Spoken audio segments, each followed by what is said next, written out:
These are African rhythms, passed down to us through ancient spirits. Feel the spirit, a unifying force. Come on, move with the spirit. Stand up, clap your hands. Groove with the rhythms, get down. From WSNC 90.5 FM, a broadcasting service and NPR affiliate of Winston-Salem State University, welcome to Africa World Now Project. I'm your host and producer, James Pope. Today, Decolonizing African Studies with Dr. Robtel Pailey. Africa World Now Project is next.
Writing in Where's the African in African Studies on African Arguments, Robtel Pailey asserts that the extent to which the African in African Studies is concealed or revealed depends entirely on the politics of the knowledge producer, the ethos of the institution they represent, the pedagogy and methods they employ, and their level of commitment to the continent and its people.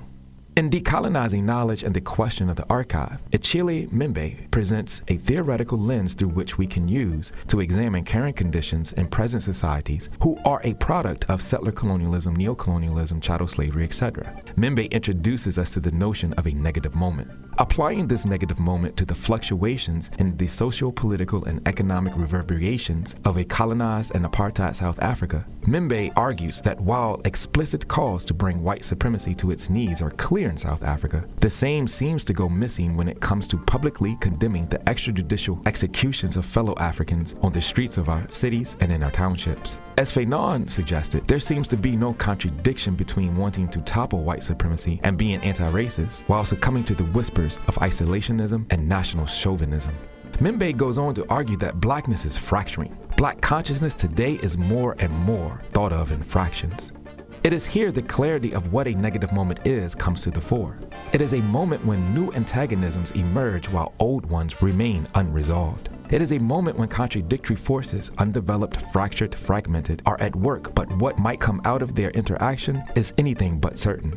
It is also a moment when multiple old and recent unresolved crises seem to be on a path towards a collision.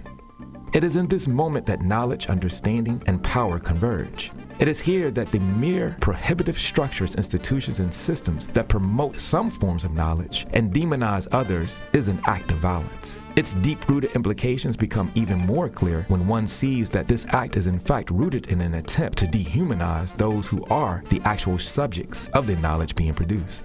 What we suggest is a real attempt to decolonize not only the university and knowledge, we must decolonize decolonization. Decolonization is not new, of course. In fact, its dominant conceptualization and current discourse is a product of African post-colonial experiments in the 1960s and 70s. Decolonization understood during this period was to Africanize. To be clear, to decolonize during this period was centered on nation-building projects. However, it must be pointed out that Frantz Fanon was extremely critical of this project of Africanization. His critique of Africanization, as articulated in The Wretched of the Earth, Chapter 3, was entirely political. For Fanon, he did not believe that nation building could be achieved by those he called the national middle class or the national bourgeoisie. Fanon did not trust the African post-colonial middle class at all. He thought the African post-colonial middle class was parasitic and above all lacking the spiritual depth precisely because it had totally assimilated colonialist thought in its most corrupt form. This post-colonial middle class, who were not engaged in production, nor invention, nor building, nor labor, their innermost vocation for Fanon was not to transform the nation. It was merely to keep in the running and to be part of the racket. Where does this negative moment place us in the context of addressing current planetary crisis, rooted in the aggressive proliferation of racial capitalist logics? Where do we start an intentional and serious commitment to decolonize? Today, we will explore the possibilities of an African future through Decolonizing African Studies with Dr. Robtel Pailey. Robtel Pailey is a Liberian academic, activist, and author with more than 15 years of combined professional and personal experiences in Africa, Europe, and North America. She is also author of Bagba, a critically acclaimed anti-corruption children's book. Robtel has a range of experience, including but not limited to speech writing for the President of Liberia, African diaspora policy formation at the Liberian Ministry of State for Presidential Affairs in Monrovia, Liberia, international journalist covering Africa as assistant editor of the Washington Informer newspaper, research, teaching, and curriculum development at the University of Oxford, the School of Oriental and African Studies, SOAS, the University of Liberia, and Stella Maris Polytechnic in Monrovia, Liberia, the Robben Island Museum in Cape Town, South Africa, and the Budu Buram Refugee Camp School in Accra, Ghana. She has consulted for ActionAid, the African Development Bank Group, the Australian Agency for International Development, Department of Foreign Affairs and Trade, the Ford Foundation, Search for Common Ground, the Social Science Research Council, the Sustainable Development Institute, and the United Nations Economic Commission for Africa, amongst others. Robtel has been recognized as a finalist in Women for Africa International African Women of the Year, as one of 25 Africans to watch by the Financial Times, 99 under 33 influential foreign policy leader and diplomatic career, and a 2010 Archbishop Tutu Leadership Fellow by the African Leadership Institute. She completed BA degrees in African Studies and English Literature at Howard University, a Master's in African Studies at the University of Oxford, and a Doctorate in Development Studies at SOAS, University of London, as a Mo Ibrahim Foundation PhD scholar. Robtel currently serves as Early Career Fellow at the University of Oxford's Department of International Development in Oxford, where she conducts research on race, citizenship, South-South migration, and development cooperation in Liberia and Sierra Leone. Our show was produced today in solidarity with the Native, Indigenous, African, and Afro-descendant communities at Standing Rock, Venezuela, Cooperation Jackson in Jackson, Mississippi, Brazil, the Avalon Village in Detroit, Colombia, Kenya, Palestine, South Africa, and Ghana, and other places who are fighting for the protection of our land for the benefit of all peoples. Enjoy the program.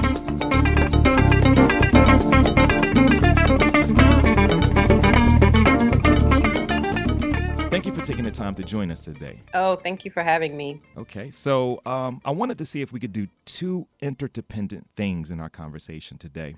One, overall, I wanted us to explore this notion of what it means to decolonize African studies. And two, I wanted to examine what structures need to be in place that will aid in such a project. And then with this, we'll move into where your work specifically has evolved through the migration and citizenship. Starting out specifically, what does it mean to decolonize African studies? More directly, is it possible to decolonize African studies, or should activists and scholars be concerned with such a project? And I ask this because if we were to start with examining the history of African studies, its establishment was rooted in European imperialist logics. And I want to be clear with this particular statement question. I want to distinguish or differentiate between as an intellectual enterprise based on understanding Africa through exploitative interests, and African studies as a generative intellectual enterprise rooted in, as you wrote in a piece a few years ago titled "Where's the African in African Studies?", constantly interrogating the epistemological, methodological, and theoretical approaches to the study of Africa in an effort to insert Africa and its people at the center of that interrogation as subjects rather than objects. And if appropriate, I would add to that, to which you wrote then, I would add active subjects rather than objects. Well, thank you for that summary of what I wrote a few years ago in that essay for African Arguments. I mean, it goes back to what I said in the essay. For me, it's really, and you're right, absolutely. African studies as an intellectual enterprise is rooted in the colonial enterprise, right? It was about studying so-called exotic cultures, exotic people as a means of further exploiting them. But I think in the past, I would say 50, 60 years, it's definitely become something that's been partly owned by Africans themselves and questioned and constantly interrogated by Africans and people of the diaspora. Just that sort of colonial enterprise is being very, very problematic. So for me, decolonizing African studies in the 21st century, because it's something that started much, much longer than this particular, what I call the 21st century decolonial scholarly turn. Africans and people of African descent have been talking about this for a long period of time. So for me, it just really means looking at the legacies of colonialism, and trying to subvert those legacies. So obviously, we can't undo we can't undo what happened during colonialism, but we can definitely look at the legacies that we have inherited today, and to try to make some sort of amends. So that's everything from ensuring that African scholars. I mean, one of the things that I say in the essay is that Africans have always produced knowledge about the continent, whether it was deliberately silenced or preferably unheard, taking the words of Indian novelist and activist Arundhati Roy. So we've been producing knowledge about Africa, even if that knowledge hasn't necessarily been acknowledged by the mainstream, right? And that's knowledge that's oral, it's knowledge that's written, and it's just a matter of digging and figuring out where it exists. So that's everything from ensuring that we're citing African scholars, to ensuring that African scholarship by Africans themselves are put into the mainstream. I mean, one of the things that I recommend is having a canon of African scholarship by African scholars, and making sure that everyone reads that canon, whether you're doing African studies in the United States or African studies on the continent or African studies in Europe.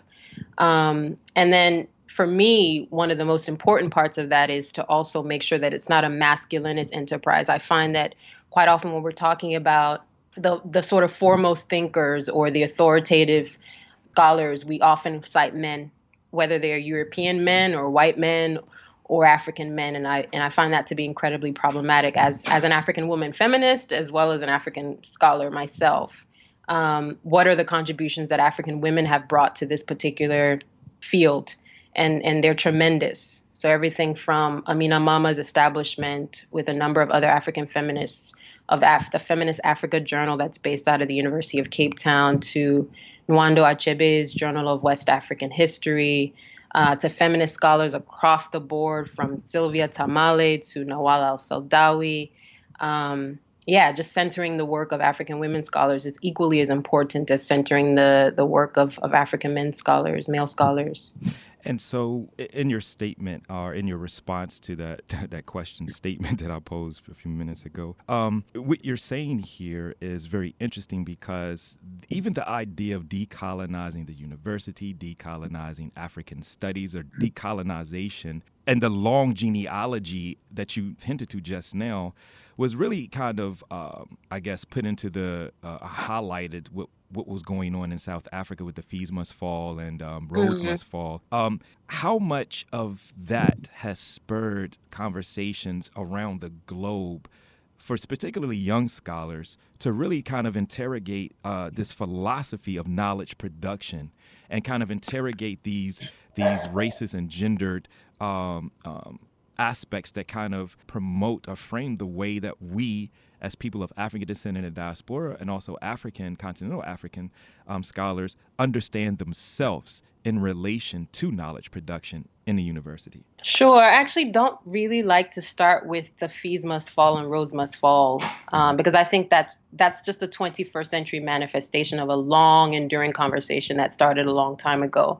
I actually like to start with scholars like W.E.B. Du Bois, scholars like Edward Wilmot Blyden, these guys who were talking about this stuff in the 1800s, just to show that this is sort of a longue durée, right? The conversation started much, much earlier than the Roads Must Fall or the Fees Must Fall movement, although they are sort of hearkening back to that, the whole idea of epistemic violence, the fact that the structures that are in place are ultimately in place to highlight and elevate the works of non-Africans, right? Non-Black people, which is problematic on so many different levels.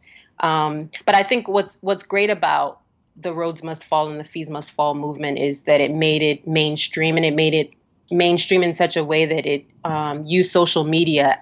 I would say that's the difference, right? That the message was able to spread through the length and the breadth of, the diaspora as well as on the continent as well. And it brought a lot of visibility, again, to these conversations that started in the 1800s or even probably before then, that weren't necessarily documented in the written text. So I think for me, that's the difference, is that it's used social media as a tool, as a technique, to really elevate and amplify the anxiety and the anger that these students felt about the fact that they were not seeing themselves reflected in their own education. And it really harkens back to the 1976 Soweto uprisings. I think that's why it's really important for us to look at this historically and say, what has happened before? How is this different? How is it similar?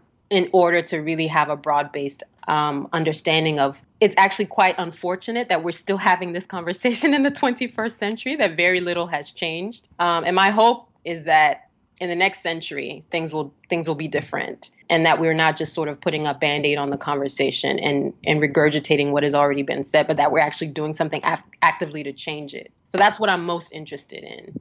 And that interest in really kind of situating yourself into a long genealogy, and also this historical processes of understanding African knowledge, African peoples, and the contributions of Africa and African peoples and communities to the world, because you have studied in multiple places. And how much your journey or endeavors do you find, or what was some of those moments that you kind of understood those continuities and how it informs you now? Sure. I went to what they call a Mecca of Black education, Howard University. Prior to that, I went to a very lily-white, all-girls Catholic school in Washington, D.C., which shall remain nameless. So for me, that process of entering the quote-unquote Black Mecca, and not only seeing professors who looked like me, but also seeing professors from the continent. So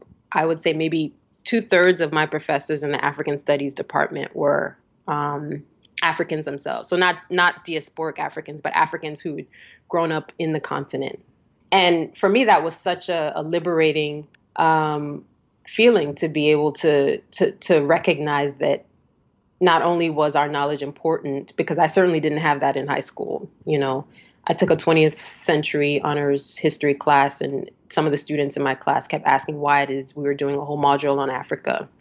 That's a different story altogether. But, being at Howard, it was great. Studying African studies at Howard, it was great. I was introduced to this amazing canon of African and African diasporic work. So everything from Frantz Fanon to Mariam Abba to Sheikh Anta Diop to Walter Rodney. This is the creme de la creme when it comes to knowledge production about the continent and its diasporas. And then from there, I did some study abroad courses at the University of Ghana and the University of Cape Town, because it was important for me to spend some time on the continent as well. And then subsequently followed by a master's at Oxford and a PhD at SOAS University of London. And each of these schools had their own sort of ethos. But what I argue in the piece, Where's African in African Studies, is, the degree to which a university takes on this sort of ethical and emancipatory role of producing knowledge about the continent, such that the continent and its people are the subjects of that inquiry and not necessarily objects, to be exploited and dissected in such a way that renders them silent and voiceless. But to also to do it in a way that enables people to have dignity. And I think each of those universities exhibited that in certain ways, some more than others, certainly. But I think it's important for us as scholars of the continent and so-called Africanists to really ask ourselves that question. What is our responsibility, ethical responsibility to the continent? And how is that manifested in the work that we produce, in what we say and how we represent the continent? And I think that's something that Africans have to ask themselves, Africans, people of African descent have to ask themselves, as well as non-Africans. I think it's faulty to assume that all non-Africans have a particular ethos when it comes to the kind of knowledge that they produce, in the same way that we may assume that all Africans have a particular ethos in the way that they produce knowledge. Because I've met many African scholars who produce the same sort of tired tropes about the continent that I would never cite, because I don't think it's emancipatory or ethical, in the same way that I've met some non-African scholars who produce some really cutting edge, subversive scholarship that's very, very important to the canon in terms of that contribution. So I think that, what is our political commitment to the continent? What is our ethical commitment to the continent? And how is that reflected in the work that we produce? It's something that we all have to ask ourselves. And that's a part of decolonizing, right? It's about interrogating your own motives, and ensuring that those motives are genuine and pure and really accountable to the people we say that we're producing knowledge on behalf and for. And speaking with this knowledge that's being produced, and here, and let's push on this, and I wanted to pull on this idea of forms of institutions, specifically educational institutions, the relationship between ethical, emancipatory role of knowledge production about Africa, about the diaspora, its people. Also, what about the relationship between the institution or the university being structured in a way that actually rewards and promotes negative stereotypes and knowledge about the continent? And what I'm basically, getting at is that, what do we need? Are there alternative forms of educational institutions that are needed to kind of promote this idea of decolonizing Africana studies, and also the university as well? And I'm also thinking about your HBCU experience as being that juxtaposition. It kind of has a jaundiced face because, again, even at a HBCU can also be anti-emancipatory and anti-ethical. Absolutely. There's some really conservative people at HBCUs. Right. Yeah. And they're embedded in the institutions, and they wield a lot of power and influence and clout. Yes, absolutely. So let's talk about that. I mean, because I'm really thinking about, this question, of course, and I agree with you too, and about the idea of starting with Feast Must Fall. I don't start there as well, because it's important to understand this genealogy. But I'm also, thinking about, should we be concerned with decolonizing a university, and the structure itself, because a lot of times a Western university or Western structured university is going to kind of promote and reward, these philosophies of knowledge production that lend towards exploitative practices. Sure.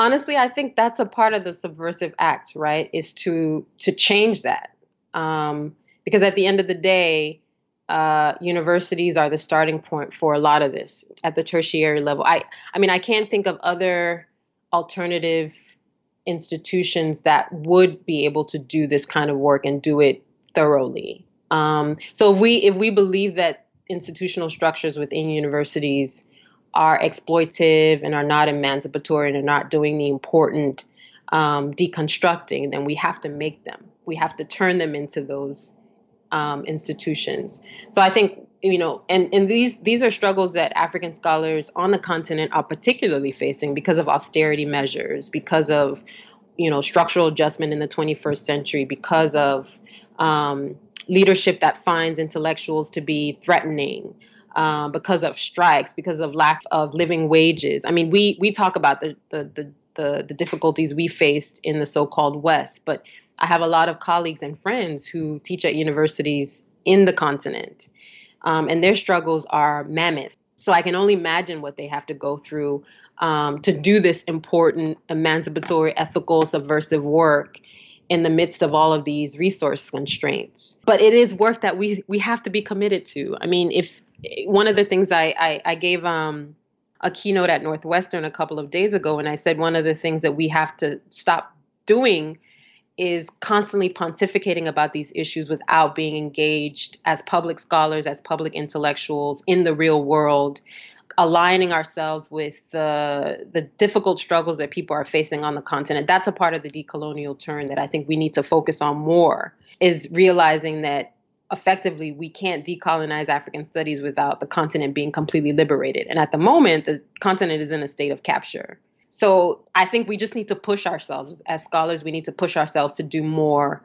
And that starting point is really the university. So everything from something as simple as citing African scholars. I don't think that that's a very difficult task. I know of a lot of scholars who will write. In fact, there was one journal, and I can't remember the name off the top of my head. There was one journal that had done a completely, like a whole special issue on activism in the age of decolonization, and no African scholars, no scholars of African descent were even featured in that special issue. But people jumped on that, and that whole special issue was completely slammed to the point where the editors had to come back and write a retraction, acknowledging the contradictions in talking about activism in the age of decolonization without even featuring any African scholars who clearly have done this work, have written about these things in the past. Everything from, writing for African journals, supporting African journals in that way, submitting articles to African journals to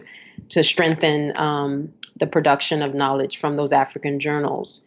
I just think that we need to push ourselves. I mean, I understand. I understand. We all have this pressure to publish or perish. But there's a Cameroonian scholar by the name of Francis Nyamjo, who's at the University of Cape Town, and he says, what we need to focus on is relevance and not recognition, right? So for me, I think the pressure to publish or perish often makes for very unethical scholarship. So, everybody's scrambling for that recognition to ensure that you have that high impact journal article, but it doesn't matter that what you produce in that journal article is not accountable to the people in which you say you're representing. So perhaps we need to push universities to have different standards of measurement in terms of success and achievement. Maybe it isn't only about the journal articles. Maybe it's the fact that you are able to enter into very, very accountable arrangements with African universities so that there's co-production of knowledge. Maybe it's that you're doing more public scholarship. Public scholarship should count for something, and I think it doesn't count for enough. Maybe you volunteer your summers similar to what you do, you take students to Kenya, Nairobi. That kind of work is equally important. It's not just about being, superstar who gets published by the top journals or who gets published by the top book publishers, but it's how much public engagement you do on the continent, how much you engage with the continent. On the political level as well. So I think, I know that at the moment, it's not, these are the things that are not valued, but maybe we need to push as scholars and academics to push to make those things equally as valuable as the things that universities tend to regard as important at this particular juncture. And your points are very, very well taken and very important because, interestingly enough, we was just having this conversation with some colleagues of mine. A lot of the work that's coming out on, around, and about African studies, Africana studies, is not critical. And I agree with you because what we're really talking about here is the alternative forms of educational institutions within the context of the way that knowledge is produced and the way that it's distributed, because obviously this idea of publish or perish it takes on a racial capitalist logic here. You're not relevant unless you're constantly producing, what is considered to be critical scholarship, but really does not have any ethical and emancipatory connection with the people that you call are speaking with or for. Yeah. No, I mean, for me, it's so counterintuitive. I mean, one of a number of examples that I gave to the students at Northwestern was, my thing is, you can't decolonize African studies without decolonizing Africa. And I think if you say you're committed to this decolonial 21st century scholarly decolonial turn, then you have to be engaged with the political struggles of people on the continent, right? So for me, the rock stars of decolonization, the rock stars of African studies are those scholars who were public intellectuals, the Walter Rodneys, the Samira Amin. Won't take no coffee instead. Don't think that I need to sit. I had that knowledge in bed.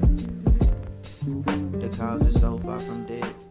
We are currently listening to a recent conversation we had with Dr. Robtel Pailey, where we were exploring the possibilities of an African future through decolonizing African studies. Specifically, we examined the interdependence of interrogating the philosophies of knowledge, the ethical and liberationist groundings of producing knowledge about Africa and the African world, and the possibilities of even decolonizing African studies. Robtel Pailey is a Liberian academic, activist, and author with more than 15 years of combined professional and personal experiences in Africa, Europe, and North America. She is also author of Bagba, a critically acclaimed anti-corruption children's book. Robtel has a range of experience, including but not limited to speech writing for the President of Liberia, African diaspora policy formation at the Liberian Ministry of State for Presidential Affairs in Monrovia, Liberia, international journalist covering Africa as assistant editor of the Washington Informer newspaper, research, teaching, and curriculum development at the University of Oxford School of Oriental and African Studies, SOAS, the University of Liberia, and Stella Maris Polytechnic in Monrovia, Liberia, the Robben Island Museum in Cape Town, South Africa, and the Budu Buram Refugee Camp School in Accra, Ghana. She has consulted for ActionAid, the African Development Bank Group, the Australian Agency for International Development, Department of Foreign Affairs and Trade, the Ford Foundation, Search for Common Ground, the Social Science Research Council, the Sustainable Development Institute, and the United Nations Economic Commission for Africa, amongst others. Robtel has been recognized as a finalist in Women for Africa International African Women of the Year, as one of 25 Africans to watch by the Financial Times, 99 under 33 influential foreign policy leader and diplomatic courier, and a 2010 Archbishop Tutu Leadership Fellow by the African Leadership Institute. She completed BA degrees in African Studies and English Literature at Howard University, a Master's in African Studies at the University of Oxford, and a Doctorate in Development Studies at SOAS, University of London, as a Mo Ibrahim Foundation PhD scholar. Robtel currently serves as Early Career Fellow at the University of Oxford's Department of International Development in Oxford, where she conducts research on race, citizenship, South-South migration, and development cooperation in Liberia and Sierra Leone. Our show was produced today in solidarity with the Native, Indigenous, African, and Afro-descendant communities at Standing Rock, Venezuela, Cooperation Jackson in Jackson, Mississippi, Brazil, the Avalon Village in Detroit, Colombia, Kenya, Palestine, South Africa, and Ghana, and other places who are fighting for the protection of our land for the benefit of all peoples. Please continue to enjoy the program.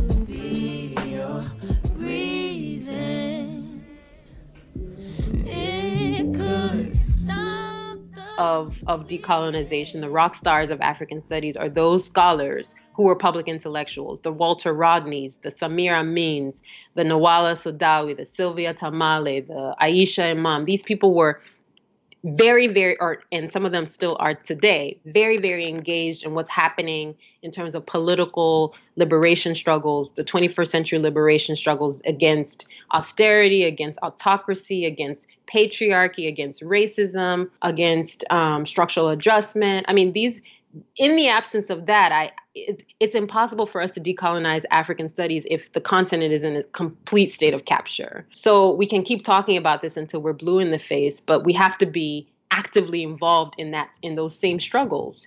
And we can use our analytical skills, we can use our scholarly work, we can use our evidence-based sort of production to really amplify and help and work with these struggles, work with activists on the ground who are doing really, really important and difficult work in the absence of the sort of institutional structures that we have that back us outside of the continent.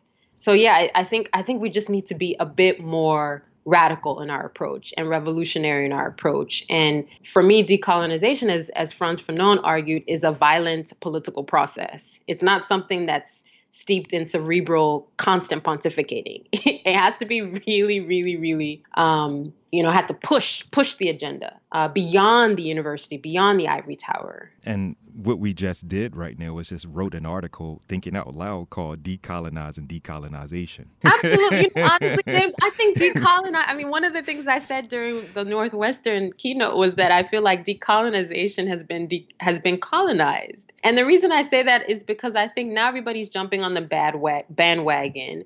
And those people who've been doing this work, which is pretty much their life's work, their voices are being crowded out by what I call the careerist decolonizers, the strategic decolonizers, those people who are just doing this now to become the authoritative voices on decolonization when they have never, ever, this has never been a part of their agenda. So I think there's also a lot of danger.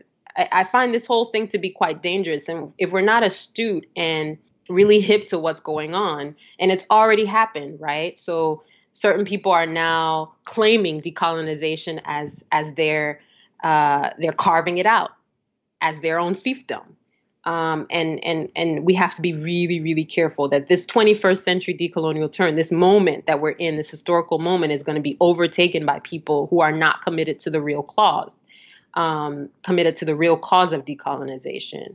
And those people, I think, need to step to the side and be quiet, to be quite honest with you. Yeah, no, I agree. And to piggyback, or to kind of, put this into full circle, is like, to kind of piggyback on this idea of public scholarship, or what I probably would term thinking Black out loud in public, that is directly related, because you quoted a number of scholars just now that are really related to understanding what's happening with movements on the ground and how that is informing the way that we think about the idea of being African, but also what does that look like as we move forward? What types of institutions, what types of societies that we want to build? And that is a dynamic process that we see throughout the history of folk who are pushing on the ground against, oppressive structures on the continent of Africa, anti-colonialist movements and in the diaspora, these things that are going on. So what you're talking about is this idea of, thinking and doing at the same time, and kind of this conversation. I don't subscribe to that notion that we can only limit ourselves to the academy. I think this thing needs to transcend the academy. And if it doesn't transcend the academy, we are fighting a losing battle. For me, it's a waste of time, right? So some of the examples that I gave were things that I've done in the past, linking my scholarship and my evidence-based policy work to movements to get rid of multinationals that dump toxins in our waterways in Liberia, multinationals that exploit labor, multinationals that completely disregard people's important connections to the land. So I think we really, really need to push ourselves to get out of our heads, literally, and to connect with the important work that's happening on the ground. Because for me, that's decolonization. That's the real work of decolonization, not pontificating about it in the ivory tower, and leaving it to that realm. So most people talk about decolonization as if it is a finite process, as if it has this end, you're decolonized now, which has actually been problematic on multiple levels because, of course, neocolonialism, of which Kwame Nkrumah talked about. We're in the thick of it. Absolutely, we're in the thick of it. So what will be interesting is to look at what we're talking about now, and definitely what's happening in Sudan. This interesting moment that we're in right now, and you have folk who are really attempting to live up to this, this ethical and emancipatory role of producing knowledge about Africa. Is very interesting to kind of see that. And this actually leads us to where your work has evolved. How much of this project of decolonizing African studies impacts the way that you explore, ideas of citizenship, development, and migration? Sure. I mean, I think my life's work, I think one of the sort of eureka moments I had, studying and being a student and someone who's really interested in absorbing as much information and knowledge about the continent as I possibly could, was when I learned about post-colonialism. And I know, post-colonialism has been through quite a bit. There's been quite a critique of it, but I think, I think we also need to acknowledge what post-colonialism has given to us in terms of the importance of deconstruction, right? Constantly interrogating, constantly holding under a microscope everything that we're spoon-fed and all the received wisdoms that we get as university students, as people who study and are interested in knowledge. So for me, that's pretty much what I've been doing pretty much my whole life, my whole scholarly life, is taking received wisdoms, particularly about the continent, and trying to turn them upside down, slicing them up, dissecting them, holding them under a microscope, and finding them wanting. So my current work on citizenship really looks at dual citizenship, and I think the received wisdom about dual citizenship is that it is a common good, right? We should all be striving for dual citizenship. We should all be striving for multiple citizenships because that's what makes us sophisticated and cosmopolitan and citizens of the world. But I look at it within the context of Liberia, which is a migratory country. And Liberia's had a very complex and tense-filled relationship with its nationals abroad. So my research really interrogates dual citizenship as something that people accept as a common good, to say that they're Liberians in the country because of their experiences with migration, very negative experiences of migration, and those migrants who came in as immigrants in the 19th century, and then those migrants who left as immigrants during the armed conflict. That dual citizenship for a lot of Liberians in Liberia is actually not a positive thing. That they view it as, further impinging upon their very limited social, economic, and political rights. I interrogate dual citizenship, even though it's something that I think a lot of Liberians outside of the country are striving for, they're pushing for, because Liberia is one of only 8 countries that doesn't recognize dual citizenship on the continent. But what I argue is there's a reason, and it's a historical reason, but it's also very, very much steeped in the political, economic, and social developments in the country now post-war. So that incorporates migration. It also incorporates citizenship. Another thing that I'm looking at in terms of my postdoc work is Liberia and Sierra Leone are the only 2 countries on the continent that have what they call Negro clauses. And Negro clauses were instituted in Liberia's constitution in 1847 and Sierra Leone's post-independence in the 1960s, that basically state categorically only people of African descent, only people of Negro descent can be citizens. Now, the difference between Liberia and Sierra Leone is Sierra Leone passed a dual citizenship bill in 2006 that enables non-Negroes, non-Blacks to naturalize, even if they were born in the country. So you've got large population of Lebanese born in Sierra Leone who have to become naturalized citizens. They can't just, they're not granted citizenship by birth. On the other hand, Liberia doesn't recognize citizenship for non-Blacks at all. So they can't naturalize. They can't obtain citizenship by ancestry. They can't obtain citizenship by birth.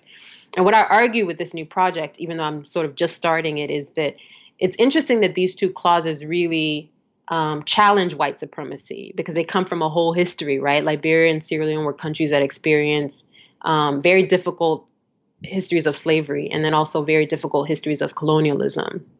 So there's a reason. There's a reason why the clauses are still embedded in the constitutions. And it's really about decentering whiteness. It's really about challenging white supremacy and challenging the state as we know it as a sort of white liberal space, right? And these 2 countries really kind of challenge that whole notion of citizenship as a liberal white affair.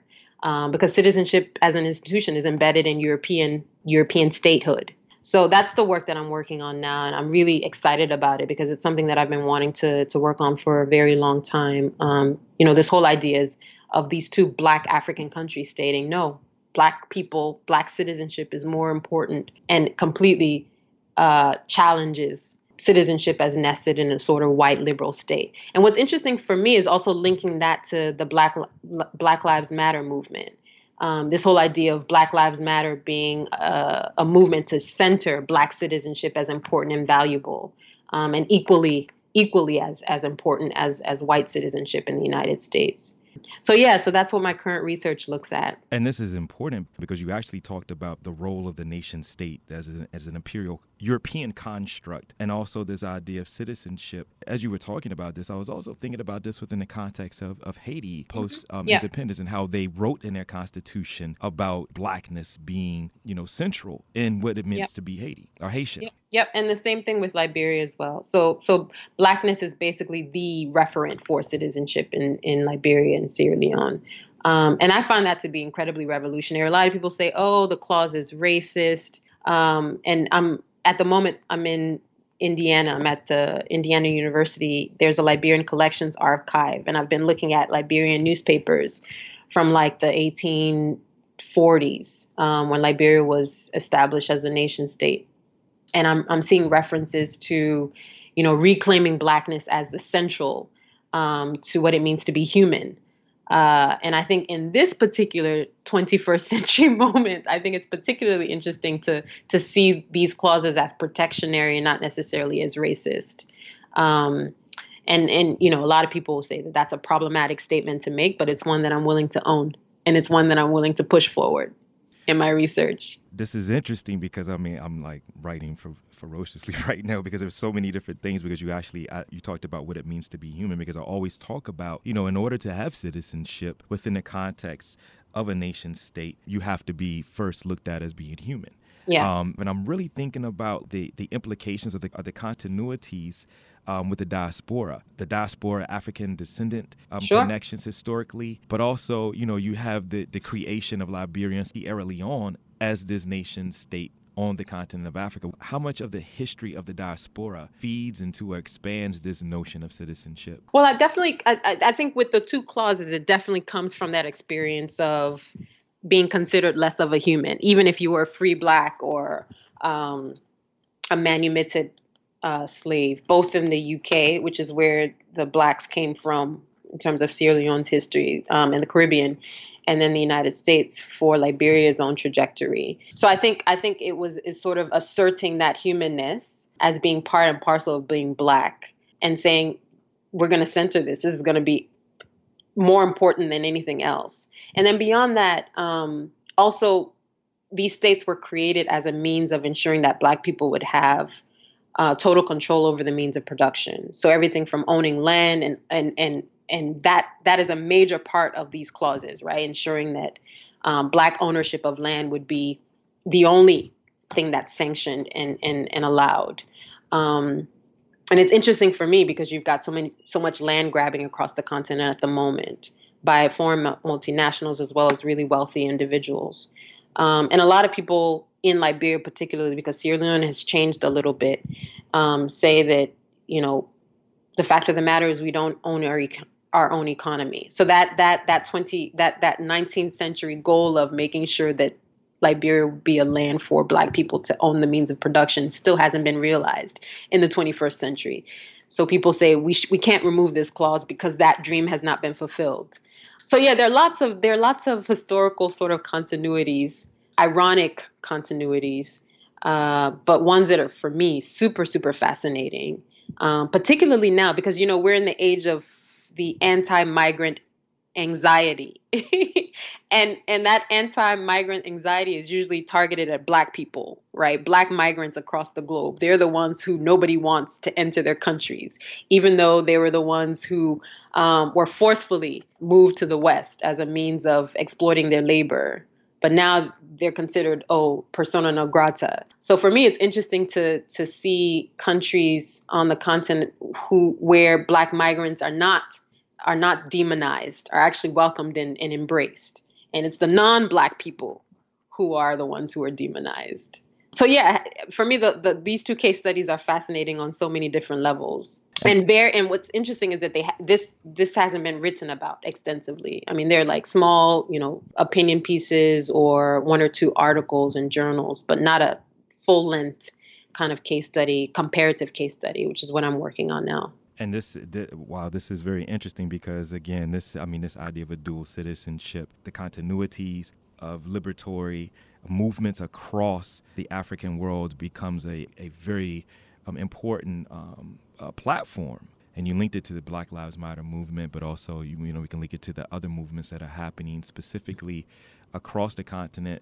And also, this is very interesting when you talk about the rhetoric that is going on, but also this is in the wake of Brexit. Yeah, I mean, Brexit is a hot mess. That's as much as I can say about it, because it's still evolving, right? So I try not to talk about it too much, but it pretty much is the UK's nightmare. I mean, they completely went astray, and it's unfortunate that it's the poor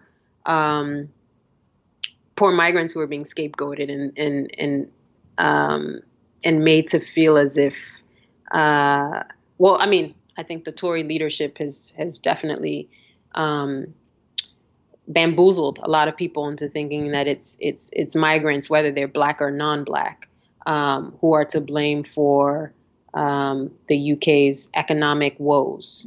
When in actuality, it's the horrible policy making and the fact that European policy making is to blame for this. So yeah, I mean, so migrants get scapegoated and blamed for everything. And also and also we can look at this, the interesting contradictions that we find within the actual notion of a nation state itself, crumbling under the weight of the myths and also its fervor to demonize other people. Sure. I mean, it's clear. It's clear. I mean, I think there were 6 million signatures on a petition that was put forward to the UK Parliament asking for reversal of Article 50, right? The Brexit, concluding Brexit. And it's interesting because they're supposed to make a final decision, which ironically is my birthday. So now everybody's thinking about it within the context of Brexit, and I'm thinking about celebrating my birthday.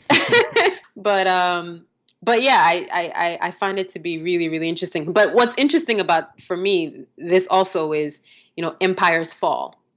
And the UK has been holding on to this notion that it is a force to be reckoned with, and it still is an empire in and of itself. But it's crumbling right before our very eyes. Again, going back to your statement about the fact that under a very false notion of migrants being the problem. I'd like to take the time to thank you for joining us on this evening. I know you had a long day. And I look forward to being able to continue conversations on some of the things that we threw out against the wall today, because there are many strands that we kind of opened up in this public discussion. Sure.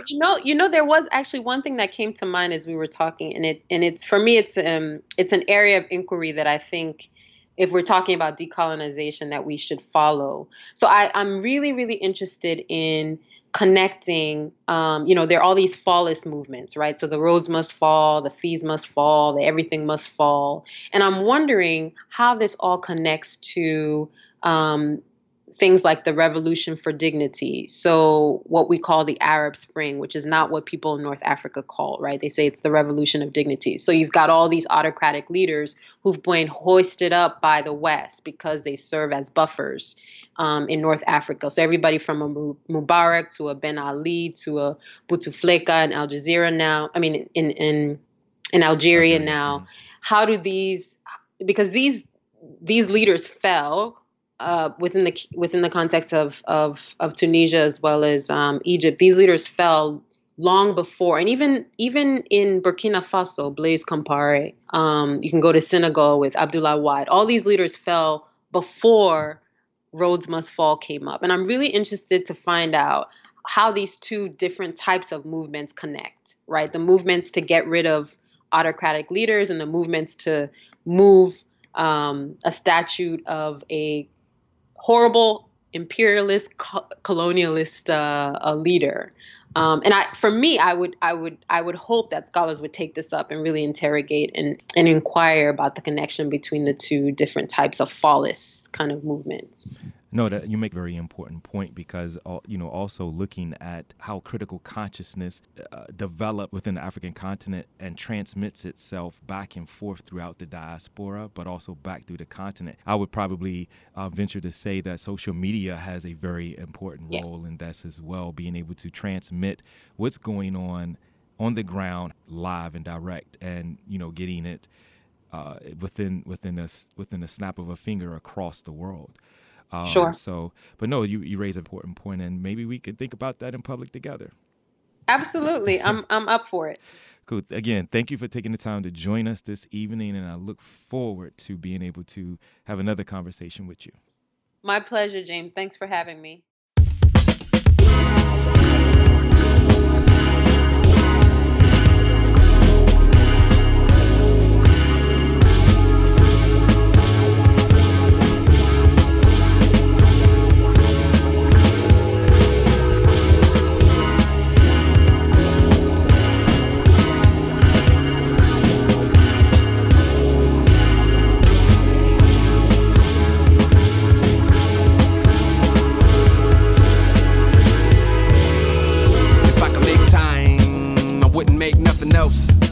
I feel like with time, anything will probably make itself. Evolution or incentive. I'm just trying to grow to the point that my interests start taking care of. By my interest, then I take into account that I'm preparing any kind to take care of me. In the distance, know a lot of homies that ain't got no plans. Know a lot of ladies that ain't got no mans. They'll settle for each other like they got no chance. I ain't saying that you need to do, not no ma'am. Use ma'am, understand you was not no grand. Excuse me for being rude, no it sounds so crass, but political correctness in my program on PG. I was raised around a hollow class, yeah. Got me feeling like a dinosaur.